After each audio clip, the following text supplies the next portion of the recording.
వారంగా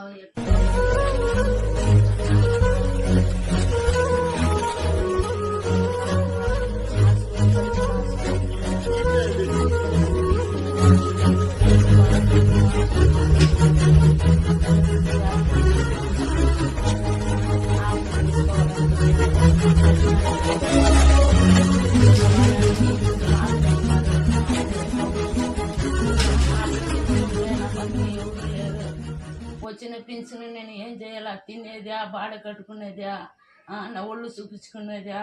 తిరుపతికి పోయి పెద్ద స్కానింగ్ తీసుకురమ్మన్నారు. తీసుకురావాలా రేపు పోయి. ఈ నెలకంతా చేసుకోవాలా, మా ఆపరేషన్ చెప్పినారు. మాతలకు 500 రూపాయలు అయింది. ఇప్పుడు స్కానింగ్కి 300 అయినాయి. నేనేం చెయ్యాలా? కొడుకులే కోడళ్ళ చూపించదానికి నా బతికి అంత తెల్లాడుతూ ఉండదు.